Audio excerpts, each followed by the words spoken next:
Hello everyone, स्वागत है एक बार फिर से आप सभी का आपके अपने यूट्यूब चैनल स्टेट पीसीएस सब में। आज हम सॉल्व करेंगे आरओई एग्ज़ाम के लिए हिंदी टेस्ट सीरीज, जो कि ये 54वें नंबर की टेस्ट सीरीज है। इसके पहले हमने 53 टेस्ट सॉल्व कर लिया है, तो आज हम ये अपना 54वां टेस्ट सॉल्व करेंगे। और आप लोग चैनल पे यदि नए हैं तो चैनल को प्लीज़ सब्सक्राइब कर लीजिए, साथ ही बेल आइकन को प्रेस कर लीजिए ताकि कोई भी वीडियो चैनल पे अपलोड हो तो सबसे पहले नोटिफिकेशन आपको प्राप्त हो। साथ ही वीडियो को लाइक एवं शेयर करना ना भूलिएगा। तो चलिए आगे बढ़ते हैं और सॉल्व करते हैं ये टेस्ट सीरीज आप लोग एकदम अच्छे से सॉल्व करिए। इसका जो पीडीएफ है हमारे टेलीग्राम चैनल पे अपलोड हो जाता है, तो वहाँ से आप पीडीएफ के साथ इसको सॉल्व कर सकते हैं। तो इस टेस्ट सीरीज़ को ज़रूर सॉल्व करिए, क्योंकि हिंदी देखिए, अगर आप आप पीसीएस की तैयारी कर रहे हैं, या इन केस होता है कभी कभी यूपीएससी वाले भी, यानी कि आईएएस की प्रिपरेशन करने वाले बच्चे भी फॉर्म डाल देते हैं, और साथ ही अदर स्टेट का भी अगर देख रहा है कोई एग्ज़ाम जिसका जीएस बेहतर हो, अगर जीएस जिसका अच्छा है तो उसके लिए हिंदी उतना ज़्यादा फोकस करने की ज़रूरत नहीं है। लेकिन अगर आपका जीएस वीक है तो आपका हिंदी कम से कम 55+ होना चाहिए। ये मैं डे 1 से आप लोगों से रिक्वेस्ट कर रही हूँ कि इतना आप अगर इतना नहीं कर पाए तो फिर आपका जीएस जिस तरीके से पैटर्न बदल रहा है तो पेपर गड़बड़ ही होना है। तो इस वजह से अभी टाइम है, फोकस कर लीजिए अच्छे से। आज 70वीं बीपीएससी का रिजल्ट आया है, उसमें जो है पेपर एक तरीके से देखा जाए तो बहुत टफ भी नहीं था, बहुत ईजी भी नहीं था, मॉडरेट था। लेकिन फिर भी बहुत धुरंधर लोग थे, पढ़ने वाले थे, नहीं हो पाया है उन लोगों का। एक्चुअल में वो लोग निराश हैं। तो ऐसा अभी भी आपके पास टाइम है, ऐसा मत करिए, और अच्छे से समीक्षा अधिकारी के लिए आरओ के लिए अच्छे से फोकस कर लीजिए। तो इसके लिए टेस्ट सीरीज जरूर सॉल्व करते रहिए। इससे क्या होता है कि आपकी एक कंटिन्यूटी बनी रहती है। और डेट और मंथ अभी कुछ भी डिसाइड नहीं हुआ है आयोग के द्वारा, और आयोग भी मज़े ले रहा है इनसाइडर के थ्रू। इनसाइडर जो बोल देते हैं यूट्यूब पे वही चलने लगता है। तो चलिए आगे बढ़ते हैं और अपना ये टेस्ट सीरीज सॉल्व करते हैं। ये कुछ बातें हैं जो कि बहुत ज़्यादा आपके एग्ज़ाम को डिसाइड करने में रोल प्ले करेंगी। इन बातों को बिल्कुल आप लोग फॉलो करके चलिए, और ज़्यादा से ज़्यादा टाइम पढ़ाई पे दीजिए, इधर उधर की बातों में नहीं। सोशल मीडिया से थोड़ी सी दूरी बना लीजिए। उतने टाइम आइए जितने टाइम आपका पढ़ाई का हो, अदरवाइज आप इस ट्रैप में फंसेंगे तो निकलना मुश्किल हो जाएगा। और साल दर साल जब रिजल्ट नहीं आता तो घर का प्रेशर बढ़ता है और सारी समस्याएं आती हैं। तो इसलिए बता रहे हैं, आगे आप लोग समीक्षा अधिकारी की तैयारी कर रहे हैं तो आप लोगों में भी इतनी समझदारी होनी चाहिए। तो चलिए आगे बढ़ते हैं और ये टेस्ट सीरीज सॉल्व करते हैं। लास्ट में आप लोग कमेंट सेक्शन में ज़रूर बताइएगा कि आपके कितने क्वेश्चन सही हो रहे हैं। चलिए आगे बढ़ते हैं। यहाँ पे पहला प्रश्न है कि निम्नलिखित विलोम युग्मों में से कौन सा एक अशुद्ध है? विष, सुधा, संपन्न, प्रतिपन्न, कीर्ति, अपकीर्ति, शुष्क, आर्द्र। तो कौन सा यहाँ पे जो है विलोम युग्म है जो कि सुमेलित नहीं है, यानी कि अशुद्ध है? तो यहाँ पे इसका जो सही आंसर हो जाएगा या हो जाएगा ऑप्शन बी। संपन्न का जो यहाँ पे प्रतिपन्न दिया हुआ है ये सही नहीं है, क्योंकि संपन्न का विलोम विपन्न होता है। विपन्न यहाँ पे इसका सही विलोम हो जाएगा। तो ऑप्शन बी यहाँ पे सही आंसर हो जाएगा, जो कि अशुद्ध है। प्रश्न के अकॉर्डिंग यही इसका सही आंसर होगा। बाकी विष का विलोम सुधा यानी कि अमृत, और कीर्ति का विलोम अपकीर्ति, और शुष्क का विलोम आर्द्र यहाँ पे बिल्कुल सही हो जाएगा। तो ऑप्शन बी यहाँ पे सही आंसर होगा प्रश्न के अकॉर्डिंग। नेक्स्ट प्रश्न है, निम्नलिखित विलोम युग्मों में से कौन सा एक शुद्ध है? अभाव, कुभाव, अभेद्य, दुर्भेद्य, आंतरिक, अभ्यंतर, भयाक्रांत, भय शून्य। तो कौन सा यहाँ पे शुद्ध है? तो यहाँ पे भयाक्रांत का जो भय शून्य दिया हुआ है बिल्कुल सही है। भयाक्रांत का जो अर्थ होगा यह होगा भय युक्त, डरा हुआ इंसान के लिए भयाक्रांत होगा। और भय शून्य यानी कि जिसको निडर हो, जो निर्भय हो, उसके लिए भय शून्य होगा। तो ये दोनों विलोम एकदम बिल्कुल सही है, एक दूसरे के विलोम हैं। अभाव का यहाँ पे जो सही विलोम होगा वह हो जाएगा भाव। अभाव का सही विलोम हो जाएगा भाव। अभेद्य का यहाँ पे दुर्भेद्य नहीं होगा। अभेद्य का जो सही विलोम हो जाएगा या हो जाएगा भेद्य। भेद्य इसका सही विलोम होगा। आंतरिक का जो विलोम होगा या अभ्यंतर नहीं होगा, आंतरिक का जो विलोम हो जाएगा या हो जाएगा बाह्य। बाह्य इसका सही विलोम हो जाएगा। तो ऑप्शन डी यहाँ पे पहले से सुमेलित है, तो यही प्रश्न के अकॉर्डिंग सही आंसर हो जाएगा। नेक्स्ट प्रश्न है, अपकर्ष का सही विलोम शब्द है? उपकर्ष, अनुत्कर्ष, आकर्ष या फिर उत्कर्ष। तो यहाँ पे इसका जो सही आंसर हो जाएगा या हो जाएगा ऑप्शन डी उत्कर्ष। अपकर्ष का जो सही विलोम होगा या हो जाएगा उत्कर्ष। ऑप्शन डी बिल्कुल सही आंसर होगा। नेक्स्ट प्रश्न है, निम्नलिखित विलोम युग्मों में से कौन सा एक अशुद्ध है? त्रिकुटी, भ्रिकुटी, सिद्ध, साधक, लिप्त, संलिप्त, भंजक, योजक। तो कौन सा एक यहाँ पे अशुद्ध है, तो इसका जो सही आंसर हो जाएगा यह हो जाएगा ऑप्शन सी। यहाँ पे लिप्त का जो संलिप्त दिया हुआ है यह विलोम सही नहीं है। यहाँ पे लिप्त का विलोम हो जाएगा निर्लिप्त। निर्लिप्त यहाँ पे इसका सही विलोम होगा। बाकी त्रिकुटी का भ्रिकुटी बिल्कुल सही दिया हुआ है। सिद्ध का यहाँ पे साधक, ये भी बिल्कुल सही विलोम है। और भंजक का योजक विलोम भी बिल्कुल सही है। जो यहाँ पे अशुद्ध युग्म था यह है ऑप्शन सी, क्योंकि लिप्त का विलोम निर्लिप्त होता है, संलिप्त नहीं। तो ऑप्शन सी यहाँ पे प्रश्न के अकॉर्डिंग सही आंसर हो जाएगा। नेक्स्ट प्रश्न है, अपसरण निम्नलिखित में से किसका सही विलोम शब्द है? अभिसरण, उपसरण, विसरण या फिर इनमें से कोई नहीं। तो इसका जो सही आंसर हो जाएगा यह हो जाएगा अपसरण जो है यह अभिसरण का सही विलोम हो जाएगा। ऑप्शन यहाँ पे बिल्कुल सही आंसर होगा। नेक्स्ट प्रश्न है, निम्नलिखित में से कौन सा एक सरस शब्द का सही विलोम होगा? अरस, नीरस, औरस या फिर बीरस। तो सरस शब्द का सही विलोम क्या हो जाएगा? तो सरस शब्द का जो सही विलोम होगा यह हो जाएगा नीरस। आपका ऑप्शन बी यहाँ पे बिल्कुल सही आंसर होगा। नेक्स्ट प्रश्न है, पुरातन शब्द का सही विलोम है पूर्वतन, अधुनातन, सनातन या फिर प्राचीन। तो पुरातन का जो यहाँ पे सही विलोम हो जाएगा यह हो जाएगा अधुनातन। ऑप्शन बी में है, ऑप्शन बी यहाँ पे सही आंसर होगा। नेक्स्ट प्रश्न है, निम्नलिखित विलोम युग्मों में से कौन सा एक बेमेल है? एकाग्र, चंचल, श्लील, अश्लील, काल, सुकाल, गोचर, अगोचर। तो कौन सा यहाँ पे जो है विलोम युग्म बेमेल है? तो इसका जो सही आंसर हो जाएगा यह हो जाएगा ऑप्शन सी, क्योंकि काल का जो सही विलोम होगा यह हो जाएगा अकाल। अकाल इसका सही विलोम होगा। बाकी एकाग्र का चंचल बिल्कुल सही है, और श्लील का विलोम अश्लील यहाँ पे सही हो जाएगा। गोचर का विलोम अगोचर भी यहाँ पे बिल्कुल सही है। तो ऑप्शन सी यहाँ पे सही सुमेलित नहीं है, यही प्रश्न के अकॉर्डिंग सही आंसर होगा। नेक्स्ट प्रश्न है, अवरोह शब्द विलोम है आरोह का, अवरोध का, अवरुद्ध का या फिर अवसान का। तो अवरोह जो है किसका विलोम हो जाएगा? तो अवरोह जो है या आरोह का विलोम शब्द है। ऑप्शन ए यहाँ पे सही आंसर हो जाएगा।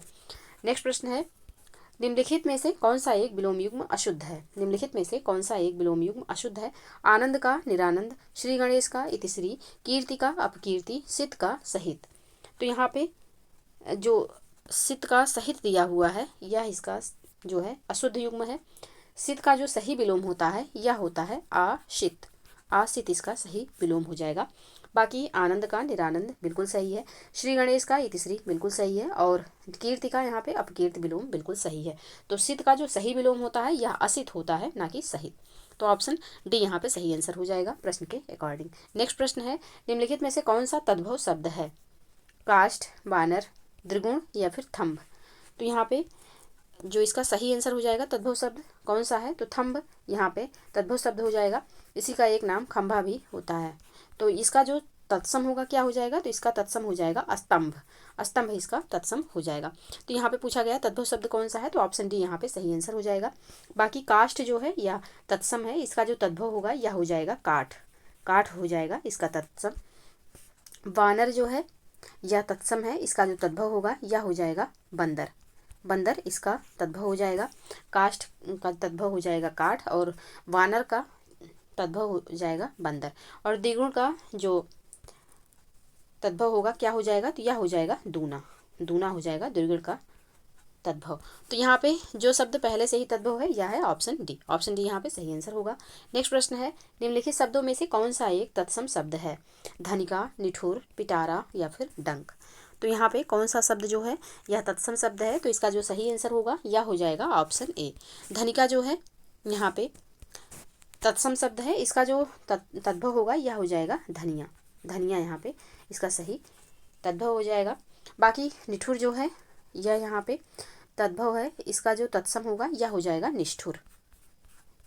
निष्ठुर हो जाएगा इसका सही इसका तद्भव हो जाएगा।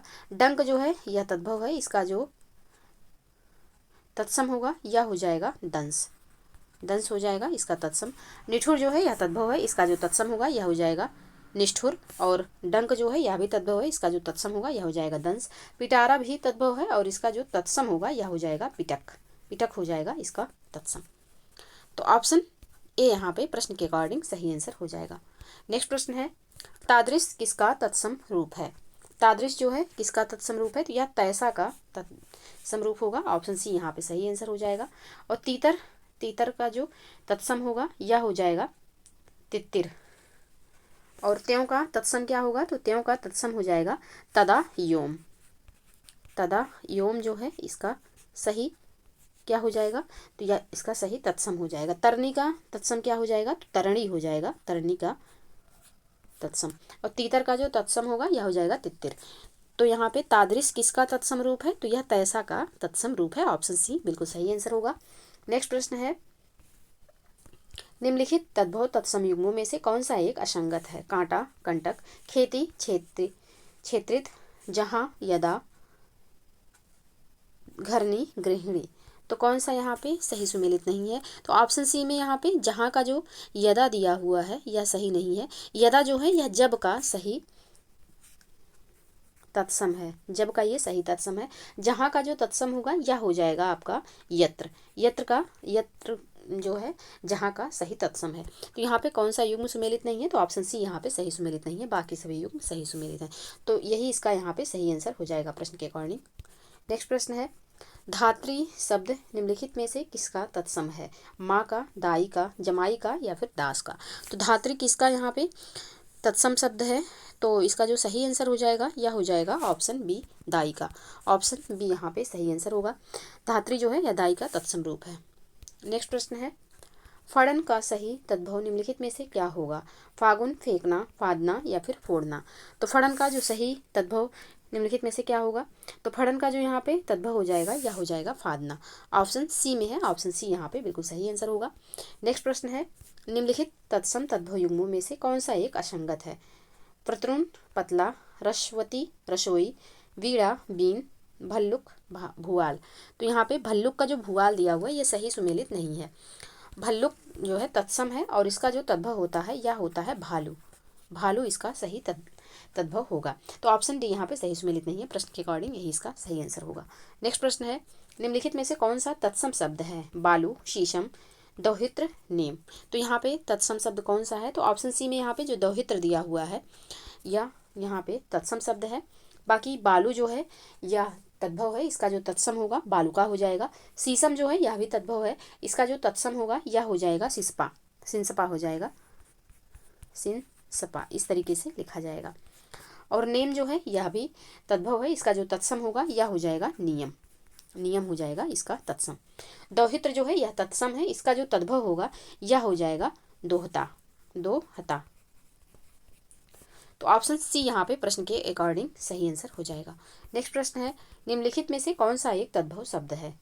मार्गण, प्रागुण, ज्ञाति, मूर्ध।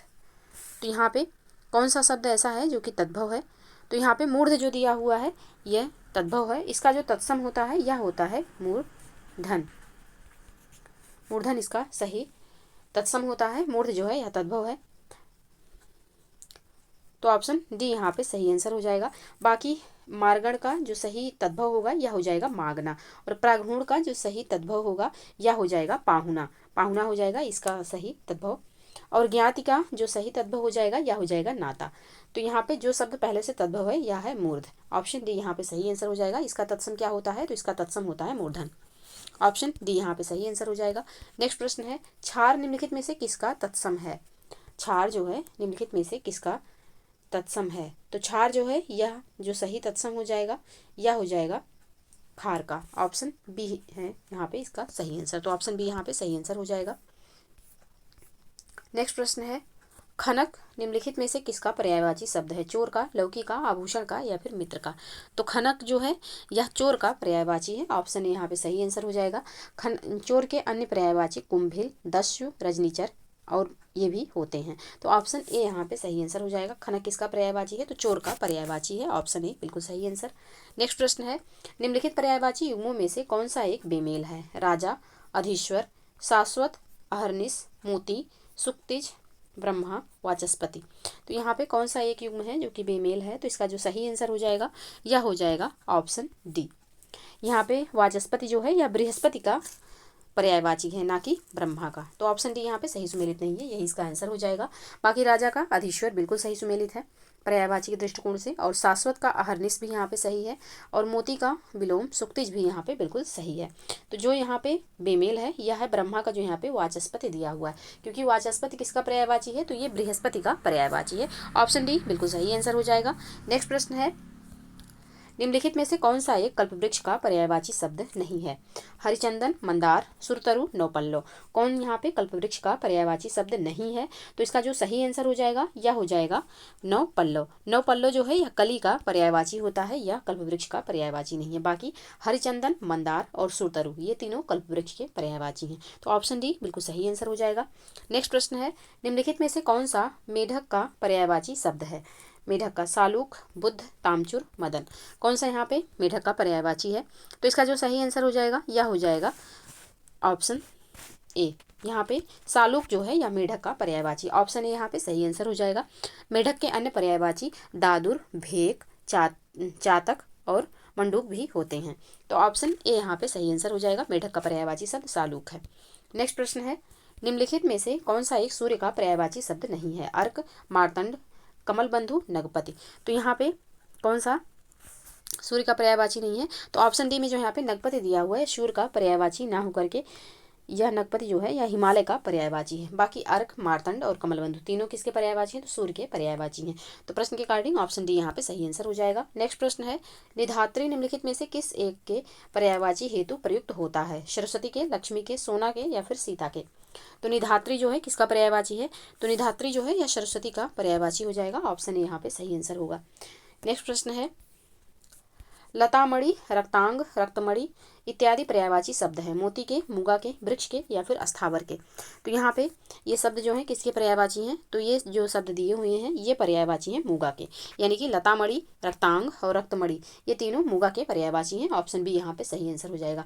देखिए हर एक टेस्ट सीरीज में कुछ नए शब्द मिल रहे हैं, चाहे वो पर्यायवाची हो गया, चाहे वो विलोम हो गया, या जो 6 इंपॉर्टेंट टॉपिक हैं सबसे। तो उसके लिए आप क्या करिए कि एक पतली सी कॉपी अपने पास रखा करिए जब टेस्ट सीरीज सॉल्व किया करिए।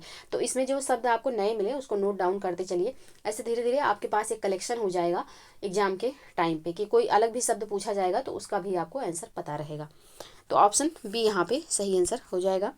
नेक्स्ट प्रश्न है, निम्नलिखित में से कौन सा एक स्वर्ग का पर्यायवाची है। दौ, हरि, कलत्र, मतंग, कौन सा इसमें से स्वर्ग का पर्यायवाची है, तो यहाँ पे स्वर्ग का जो पर्यायवाची हो जाएगा यह हो जाएगा दौ। ऑप्शन ए बिल्कुल सही आंसर हो जाएगा। हरि जो है यह सिंह का पर्यायवाची हो जाएगा, कलत्र जो है यह स्त्री का पर्यायवाची है, और मतंग जो है यह हाथी का पर्यायवाची हो जाएगा। तो ऑप्शन ए बिल्कुल सही आंसर होगा। नेक्स्ट प्रश्न है, लुब्धक निम्नलिखित में से किसका पर्यायवाची शब्द है। वैभव का, शिकारी का, रोष का या फिर लता का। तो लुब्धक किसका पर्यायवाची होगा, तो लुब्धक जो है यह शिकारी का पर्यायवाची हो जाएगा। ऑप्शन बी बिल्कुल सही आंसर होगा। नेक्स्ट प्रश्न है, वृषभ भानुजा निम्नलिखित में से किसका पर्यायवाची है। राधा का, लक्ष्मी का, द्रौपदी का या फिर मीरा का। तो वृषभ भानुजा जो है यह किसका पर्यायवाची है, तो यह पर्यायवाची है राधा का। ऑप्शन ए यहाँ पे बिल्कुल सही आंसर हो जाएगा। नेक्स्ट प्रश्न है, निम्नलिखित में से कौन सा एक अशुद्ध है। शिवी, संन्यास, हिंग या फिर भस्मी भूत। कौन सा शब्द यहाँ पे ऐसा है जो कि यहाँ पे अशुद्ध लिखा हुआ है, तो हिंग नहीं होता है, हींग होता है। हाँ पे बड़ी की मात्रा लगेगी और बिंदी और फिर गा, तो हींग यहाँ पे सही रूप में लिखा जाएगा, हींग हाँ होता है हींग, इस तरीके से शुद्ध रूप में लिखा जाएगा। तो यहाँ पे पूछा गया है कौन सा शब्द यहाँ पे अशुद्ध है, तो ऑप्शन सी बिल्कुल सही आंसर हो जाएगा प्रश्न के अकॉर्डिंग। नेक्स्ट प्रश्न है, निम्नलिखित में से एक की वर्तनी शुद्ध है। रीत्यानुसार, स्वयंवर, पुनरुत्थान, किंवदंती, किसकी वर्तनी यहाँ पे ऑलरेडी शुद्ध है, तो ऑप्शन डी में यहाँ पे किंवदंती जो दिया हुआ है इसकी वर्तनी बिल्कुल शुद्ध रूप में लिखी हुई है, तो ऑप्शन डी यहाँ पे सही आंसर हो जाएगा। बाकी ये तीनों शब्द का हम जो है सही वर्तनी लिख कर देखते हैं। तो रीत्यानुसार नहीं होता है, रीत्यनुसार होता है, रीत्यनुसार होता है। और स्वयंवर जो है यह स्वयंवर इस तरीके से लिखा जाएगा। और पुनरुत्थान का यहाँ पे पुनरुत्थान होता है, पुनरुत्थान शुद्ध रूप में ऐसे लिखा जाता है। तो यहाँ पे जो शब्द पहले से ही शुद्ध रूप में लिखा हुआ है वह है ऑप्शन डी। नेक्स्ट प्रश्न है, अशुद्ध वर्तनी वाला शब्द है। मंत्रीवर, द्वारका, वांछनीय या फिर अकस्मात। तो किसकी वर्तनी यहाँ पे अशुद्ध है, तो इसका जो सही आंसर हो जाएगा यह हो जाएगा ऑप्शन ए। यहाँ पे मंत्रीवर जो लिखा हुआ है ये गलत रूप में लिखा गया है, क्योंकि मंत्रीवर होता है मंत्री वर, इस तरीके से लिखा जाता है। बाकी द्वारका भी सही है, वांछनीय भी सही है और अकस्मात भी सही लिखा हुआ है। तो ऑप्शन ए यहाँ पे सही आंसर हो जाएगा। नेक्स्ट प्रश्न है, निम्नलिखित में से कौन सा बर्तनी की दृष्टि से अशुद्ध है? राजनैतिक, सशंकित, व्यवहारिक, उपयुक्त, सभी। तो कौन सा शब्द यहाँ पे बर्तनी की दृष्टि से अशुद्ध है? तो यहाँ पे सारे शब्द जो ये तीनों शब्द दिए हुए हैं ये बर्तनी के दृष्टिकोण से अशुद्ध हैं। अब इनका शुद्ध रूप कैसे होगा? तो इनका शुद्ध जो होगा, शुद्ध बर्तनी होगा, यह होगा राजनीतिक। राजनीतिक होता है, राजनैतिक नहीं होता है। सशंकित, यहाँ पे संकित हो जाएगा इसका शुद्ध रूप। और व्यवहारित, तो यहाँ पे व्यवहृत हो जाएगा, व्यवहृत। हाँ में री रहेगा आधा और फिर ता। तो यहाँ पे इसका जो सही आंसर हो जाएगा ऑप्शन डी हो जाएगा। तीनों शब्द जो यहाँ पे लिखे हुए हैं अशुद्ध रूप में ही लिखे हुए हैं। ऑप्शन डी बिल्कुल सही आंसर। नेक्स्ट प्रश्न है, शुद्ध बर्तनी का चयन करें। श्रृंगार, तिलांजलि, बहुल्यता, संगृहीत। तो यहाँ पे शुद्ध बर्तनी का चयन करना है, तो इसका जो सही आंसर हो जाएगा यह हो जाएगा ऑप्शन डी। संगृहीत जो है यहाँ पे शुद्ध बर्तनी का शब्द है, ऑप्शन डी यहाँ पे सही आंसर हो जाएगा। बाकी श्रृंगार जो यहाँ पे लिखा हुआ गलत रूप में लिखा हुआ है, इस तरीके से लिखा जाता है श्रृंगार। एक मिनट, श्रृंगार जो लिखा जाएगा वो इस तरीके से लिखा जाएगा श्रृंगार। और तिलांजलि तो तिलांजलि इस तरीके से लिखा जाएगा।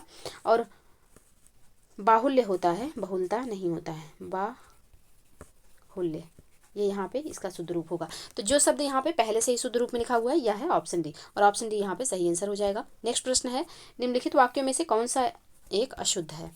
अब वाक्य ऊपर है, वाक्य देखते हैं पहले। तो यह लोग कहाँ जा रहे हैं? दही में क्या पड़ा है? कमल का पुष्प कोमल होता है, इस वस्तु का मूल्य आंका नहीं जा सकता। तो कौन सा वाक्य जो है अशुद्ध है यहाँ पे? तो इसका जो सही आंसर हो जाएगा यह हो जाएगा, यहाँ यह लोग कहाँ जा रहे हैं। तो यह लोग कहाँ जा रहे हैं, इसका जो शुद्ध रूप होगा यह हो जाएगा, ये लोग कहाँ जा रहे हैं। तो यहाँ पे ऑप्शन ए जो है इसका सही आंसर हो जाएगा, जो कि अशुद्ध है। बाकी ये तीनों शब्द जो है बिल्कुल शुद्ध रूप में लिखे हुए हैं, शब्द नहीं वाक्य, सॉरी, वाक्य जो है ये बिल्कुल शुद्ध रूप में लिखे हुए हैं। नेक्स्ट प्रश्न है, निम्नलिखित में से कौन सा एक वाक्य शुद्ध है? तुम अपने मत का स्पष्टीकरण करो।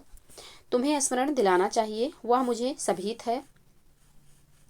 इस समस्या का निराकरण क्या हो सकता है? तो यहाँ पे कौन सा वाक्य शुद्ध रूप में लिखा हुआ है पहले से ही? तो ऑप्शन डी यहाँ पे पहले से ही शुद्ध रूप में लिखा हुआ है। बाकी तुम अपने मत का स्पष्टीकरण करो, इसका जो शुद्ध रूप हो जाएगा यह होगा, तुम अपना मत स्पष्ट करो। तुम अपना मत स्पष्ट करो, इसका शुद्ध रूप हो जाएगा। और साथ ही तुम्हें स्मरण दिलाना चाहिए, इसका शुद्ध रूप होगा, तुम्हें स्मरण कराना चाहिए। वह मुझे सभीत है, तो इसका जो शुद्ध रूप होगा यह हो जाएगा, वह मुझसे भयभीत है। तो यहाँ पे जो शब्द जो वाक्य पहले से ही शुद्ध रूप में है यह है ऑप्शन डी, और ऑप्शन डी ही इसका सही आंसर हो जाएगा। नेक्स्ट प्रश्न है, निम्नलिखित वाक्यों में से कौन सा एक अशुद्ध है? यह भोजन 10 आदमी के लिए है। घी बहुत अच्छा नहीं है। शेर को देखकर उसके प्राण सूख गए। दुष्यंत शकुंतला के सौंदर्य से आकर्षित हो गए। तो यहाँ पे कौन सा वाक्य है जो कि अशुद्ध रूप में लिखा हुआ है? तो इसका जो सही आंसर हो जाएगा यह हो जाएगा ऑप्शन ए। यहाँ पे यह भोजन 10 आदमी के लिए है, इसका जो शुद्ध रूप होगा यह हो जाएगा, यह भोजन 10 आदमियों के लिए है। तो ऑप्शन ए यहाँ पे अशुद्ध रूप में लिखा हुआ है। बाकी ये तीनों वाक्य बिल्कुल शुद्ध रूप में है, तो ऑप्शन यहाँ पे ए इसका सही आंसर हो जाएगा। नेक्स्ट प्रश्न है, निम्नलिखित वाक्यों में से कौन सा शुद्ध है? मेरे कार्यालय में केवल एक चपरासी है। गोदान प्रेमचंद का एक श्रेष्ठ उपन्यास है। पर्वत का शिखर ऊंचा है, उपयुक्त सभी। तो कौन सा वाक्य यहाँ पे शुद्ध है? तो सभी यहाँ पे शुद्ध हैं, ऑप्शन डी इसका सही आंसर हो जाएगा। नेक्स्ट प्रश्न है, निम्नलिखित वाक्यों में से कौन सा एक अशुद्ध है? पूज्य पूजनीय पिताजी को नमस्कार कहना। वहाँ भारी भीड़ जमा थी। सब चली चला का मेला है, इनमें से कोई नहीं। तो कौन सा वाक्य जो है यहाँ पे अशुद्ध है? तो कोई वाक्य अशुद्ध नहीं है, तीनों वाक्य यहाँ पे शुद्ध हैं। तो ऑप्शन डी इसका सही आंसर हो जाएगा। नेक्स्ट प्रश्न है, निम्नलिखित में से कौन सा एक प्रत्यय विधि द्वारा निर्मित विशेषण नहीं है? धनवान, जातीय, मौखिक, आराध्य। तो कौन सा इसमें से प्रत्यय विधि द्वारा निर्मित जो है विशेषण नहीं है? तो इसका जो सही आंसर हो जाएगा यह हो जाएगा ऑप्शन डी, आराध्य जो है यह प्रत्यय विधि द्वारा निर्मित विशेषण नहीं है। तो ऑप्शन डी यहाँ पे सही आंसर हो जाएगा। नेक्स्ट प्रश्न है, निम्नलिखित में से कौन सा एक शब्द विशेषण नहीं है? क्षम्य, वायव्य, तृप्त, दंपत्ति। तो कौन सा शब्द यहाँ पे विशेषण नहीं है? तो दंपति यहाँ पे जो दिया हुआ है यह विशेषण नहीं है। इसका जो विशेषण होता है दंपति का यह होता है दाम्पत्य।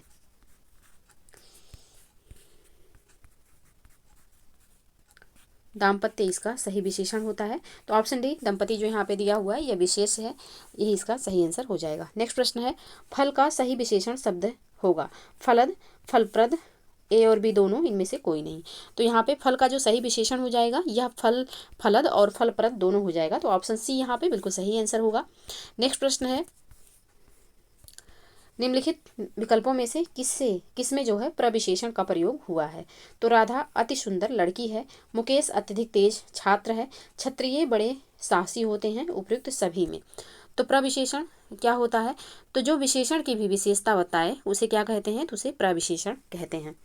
तो यहाँ पे देखिए, यहाँ पे सुंदर जो है विशेषण है, यहाँ पे तेज जो है यह विशेषण है, यहाँ पे साहसी भी विशेषण है। ठीक है, इसको समझने का थोड़ा सा देख लीजिए आप लोग।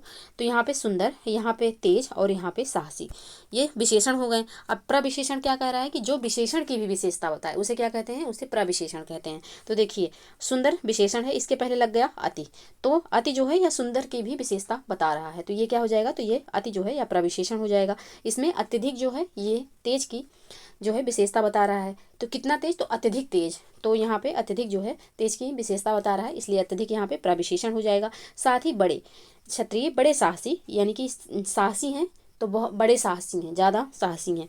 तो यहाँ पे बड़े जो है यह साहसी का प्रविशेषण हो जाएगा। तो यहाँ पे इसका जो सही आंसर होगा यह हो जाएगा ऑप्शन डी, उपयुक्त सभी में यहाँ पे प्रविशेषण का यूज यानी कि प्रयोग हुआ है। तो ऑप्शन डी बिल्कुल सही आंसर होगा। नेक्स्ट प्रश्न है, उल्लू के समान वाक्यांश हेतु उचित विशेषण है? दूरदर्शी, मूर्ख, अंधा या फिर भूरा। तो उल्लू के समान, इसके लिए वाक्यांश के लिए उचित विशेषण क्या हो जाएगा? तो उल्लू के समान यहाँ पे मूर्ख आता है। तो ऑप्शन बी यहाँ पे सही आंसर हो जाएगा। नेक्स्ट प्रश्न है, निम्नलिखित विशेषण विशेष युग्मों में से कौन सा एक बेमेल है? दर्पित, दर्प, नैतिक, नीति, सुनहला, सोना, मृदु, मूर्ति। तो कौन सा यहाँ पे विशेषण विशेष युग्म जो है यह बेमेल है? तो इसका जो सही आंसर हो जाएगा यह हो जाएगा आपका ऑप्शन डी, मृदु का जो यहाँ पे मूर्त दिया हुआ है यह सही नहीं है, क्योंकि यहाँ पे ऑप्शन डी जो है यह सही नहीं होगा। इनके विशेषण क्रमशः मृदुल, मृदु का जो विशेषण होगा यह हो जाएगा मृदुल, और मूर्ति का जो विशेषण होगा यह हो जाएगा मूर्त। तो ऑप्शन डी यहाँ पे सही आंसर होगा। बाकी ये तीनों शब्द बिल्कुल सही सुमेलित हैं। नेक्स्ट प्रश्न है, निम्नलिखित विशेषण युग्मों में से कौन सा एक बेमेल है? मामा, ममेरा, पहुनाई, पाहुन, तरुड़ाई, तरुण, दुर्गति, दूषित। तो कौन सा एक बेमेल है? तो इसका जो सही आंसर हो जाएगा यह हो जाएगा ऑप्शन डी, दुर्गति का जो यहाँ पे दूषित दिया हुआ है यह सही सुमेलित नहीं है।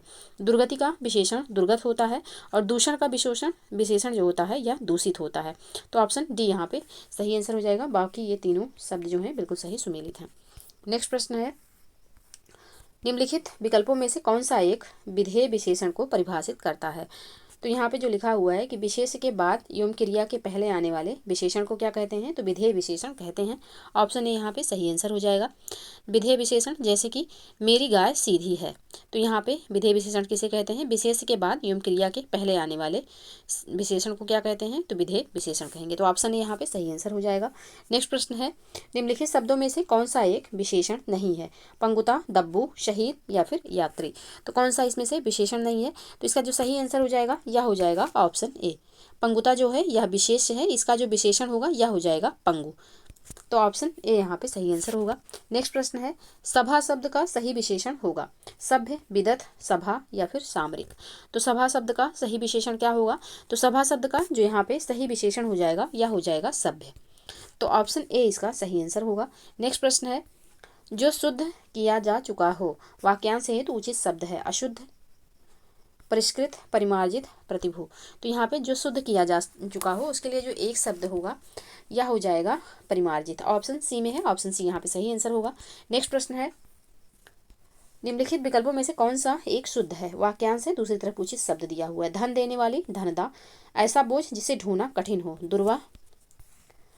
जहाँ किसी बात का डर ना हो, निरापद। सभी सही सुमेलित हैं। तो यहाँ पे तीनों जो यहाँ पे वाक्यांशों के लिए एक शब्द जो दिया हुआ है तीनों सही सुमेलित हैं। तो ऑप्शन डी यहाँ पे बिल्कुल सही आंसर हो जाएगा।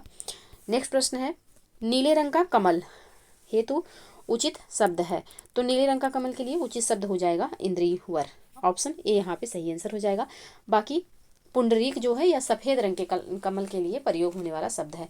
तो इंद्रिवर जानते रहिएगा, नीले रंग के कमल को कहा जाता है और पुंडरीक जो है या सफेद रंग के कमल को कहा जाता है। तो ऑप्शन ए बिल्कुल सही आंसर हो जाएगा। नेक्स्ट प्रश्न है, आश्रव शब्द हेतु उचित वाक्यांश होगा। वह जो किसी के बंधन का कारण हो, जो किसी के आश्रित हो, जो कहीं जाकर लौट आया हो, जिसके समान कोई दूसरा ना हो। तो आश्रव जो है इसके लिए एक शब्द जो होगा यह हो जाएगा वह जो किसी के बंधन का कारण हो। तो यहाँ पे ऑप्शन ए यहाँ पे सही आंसर हो जाएगा। नेक्स्ट प्रश्न है, चिकित्सा शब्द हेतु उपयुक्त वाक्यांश है। तो करने की इच्छा क्या कहलाती है? तो चिकित्सा कहलाती है। ऑप्शन ए यहाँ पे सही आंसर हो जाएगा। नेक्स्ट प्रश्न है, बहुत दिन पहले ब्याही स्त्री हेतु उपयुक्त शब्द है। नवूढ़ा, प्रौढ़ा, प्रसूता, वैवाहिकी। तो यहाँ पे प्रौढ़ा हो जाएगा। बहुत दिन पहले ब्याही स्त्री को प्रौढ़ा कहेंगे, जबकि हाल ही में ब्याही स्त्री को क्या कहेंगे? तो नवूढ़ा कहेंगे। नई नई ब्याही स्त्री को नवूढ़ा कहेंगे और बहुत दिन पहले ब्याही स्त्री को प्रौढ़ा कहेंगे। तो ऑप्शन बी यहाँ पे सही आंसर हो जाएगा। नेक्स्ट प्रश्न है, शरण में आया हुआ वाक्यांश हेतु उचित शब्द है। तो शरण में आया हुआ वाक्यांश हेतु उचित शब्द क्या होगा? शरणागत, शरणार्थी, आगंतुक या फिर सभी। तो इसका जो सही आंसर हो जाएगा यह हो जाएगा ऑप्शन ए, शरण में आया हुआ। इसके लिए जो एक शब्द होगा यह हो जाएगा शरणागत। और वह जो किसी या किसी स्थान में शरण चाहता हो, तो उसके लिए क्या हो जाएगा एक शब्द? तो यह हो जाएगा शरणार्थी। तो यहाँ पे पूछा गया है कि शरण में आया हुआ उसके लिए एक शब्द, तो शरणागत हो जाएगा। ऑप्शन ए, ऑप्शन ए यहाँ पे सही आंसर होगा। नेक्स्ट प्रश्न है, सेना का वह भाग जो सबसे आगे रहता है उसे कहते हैं अग्रसैनिक, हरावल, सरसिज या फिर हुज्जती। तो यहाँ पे इसका जो सही आंसर हो जाएगा यह हो जाएगा हरावल। सेना का वह भाग जो आगे रहता है, सबसे आगे रहता है, वह क्या कहलाता है? तो वह हरावल कहलाता है। ऑप्शन बी यहाँ पे सही आंसर हो जाएगा। नेक्स्ट प्रश्न है, निम्नलिखित में से कौन सा एक बेमेल है? जिसने पूर्ण काम हेतु प्राण दिए हों।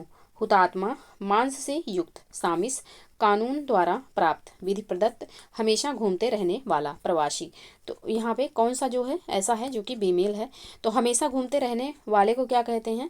तो इसे यायावर कहते हैं, या वर, ना कि प्रवासी। तो यहाँ पे ऑप्शन डी जो है यह बेमेल है और यही प्रश्न के अकॉर्डिंग सही आंसर हो जाएगा। बाकी तीनों ऑप्शन जो है यहाँ पे ये बिल्कुल सही सुमेलित हैं।